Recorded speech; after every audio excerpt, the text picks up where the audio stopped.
రావణ్‌కి వైసీపీకి లింక్ ఏంటి అంటే వైసీపీ కేంద్ర committee సభ్యుడైన Umamaheshwara నాయుడి సోదరుడైనటువంటి Indrasena Naidu బచ్చలకూర Joseph alias రావణ్‌కి తన ఆఫీసులో ఇచ్చాడు అన్నటువంటిది ఇప్పుడు తేల్చారు. దీంతో దాని చుట్టూ ఇక ఆ కథ అల్లుతారు. బేసిక్గా ఇక్కడ అతను అక్కడ ప్రమోట్ చేస్తున్నాడు. యాక్చువల్గా అతను ఇంతకుముందు తెలుగుదేశం పార్టీ టికెట్ ఆశించాడు. క్రిందటిసారి టికెట్ ఇవ్వలేదు తెలుగుదేశం పార్టీ.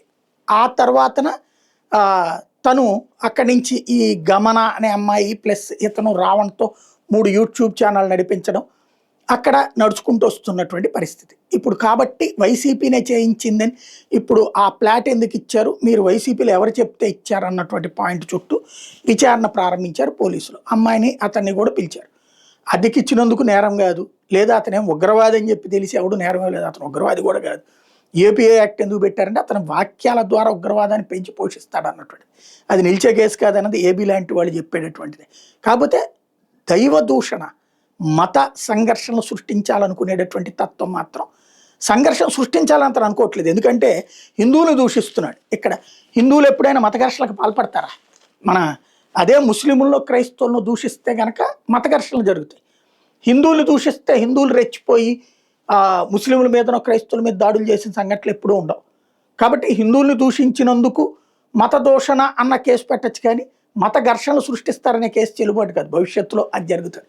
అది పక్కన పెడితే ఇందులో దీనికి వైసీపీ లింక్ పెట్టాలన్నటువంటి ప్రయత్నం చేసుకొస్తున్నారు. అందులో ఏదైతే వైసీపీకి సంబంధించినటువంటి శ్రీహరితో ఇతను టచ్లో ఉన్నాడు, అతనికి చెప్పిన వీడియోలు చేస్తాడు. ఏంటంటే వీళ్ళు కాల్ లిస్ట్ తీశారట. ఈ కాల్ లిస్ట్లో ఏబి వెంకటేశ్వరరావు గారు, సునీల్ కుమార్ గారు, విజయబాబు గారు వీళ్ళందరి పేర్లు, వీళ్ళందరూ కూడా ఫోన్ చేసిన లిస్ట్ ఉందట. అట్లాగే వీళ్ళతో కూడా చేసిన లిస్ట్ ఉందట. ఫోన్ చేసిన లిస్ట్ ఉంటే వాళ్ళే చెప్పినట్టు అవుతుందా? ఇప్పుడు ఏబి వెంకటేశ్వరరావు గారిని ఏది కోసి చూసినా సరే ఆయనకి పచ్చ రక్తమే ఉంటుంది, కానీ ఎర్ర రక్తం ఏది వైసీపీ రక్తం అయితే ఉండదు ఆయనకి. ఇప్పుడు ఏంటి, వీళ్ళందరూ కూడా మేధావుల కిందన పబ్లిక్లో తిరగాలనుకుంటున్నారు, చైతన్యపరచాలనుకుంటున్నారు. అందులో యూఏపీఏ మీద ఆయన ముందే చెప్పుకొచ్చేశారు. కాబట్టి తోటి సోషల్ మీడియా ఇన్ఫ్లుయెన్సర్గా మాట్లాడుతుండొచ్చు. దాన్ని తీసుకొచ్చి వాదన చేయాల్సిన అవసరం లేదు. రావణ్ణి పట్టుకోవాలంటే రావణ్కి సంబంధించినటువంటి ఇంకేదైనా సరైన ఎవిడెన్స్ పట్టుకోవాలి. ఇవన్నీ కూడా పెద్ద పనికొచ్చే ఎవిడెన్స్ కాదు. ఇప్పుడు అతను ఉగ్రవాదులతో సంబంధాలు, మావోయిస్టులతో సంబంధాలు అయితే ఏమీ లేదు. హెడ్మా వీడియోలు చూశాడు అనేటటువంటి దాన్ని పెద్ద లెక్కలోకి రాదు. ఎందుకంటే హెడ్మా గురించి అతను వీడియో చేయాలనుకున్నప్పుడు హెడ్మా వీడియో చూస్తాడు ఆటోమేటిక్గా. కాబట్టి అవన్నీ కాదు. రావణ్ణి నేనైతే ఫస్ట్ తప్పు పెట్టాను నేనే ఈ విషయంలో. అట్ ద సేమ్ టైం ఇప్పుడు ఈ పేపర్ల ద్వారా, టీవీల ద్వారా అల్లుతున్న కథ చూస్తుంటే చాలా విచిత్రంగా ఉంది. దీంట్లో ఎవరో అతనికి ఒక ఇంట్లో అద్దెకున్నాడు కాబట్టి, లేదా ఒక ఇంట్లో ఇచ్చారు కాబట్టి ఆ వ్యక్తి వైసీపీ కాబట్టి, అంతకుముందు తెలుగుదేశంలోనే ఉన్నాడు. ఇంకోటి, మనం ఆ వీడియోస్ అబ్జర్వ్ చేస్తే రావణ్ తెలుగుదేశాన్ని పెద్దగా ఎప్పుడు ద్వేషించలేదు, దూషించలేదు. పవన్ కళ్యాణ్ దూషించాడు, ద్వేషించాడు.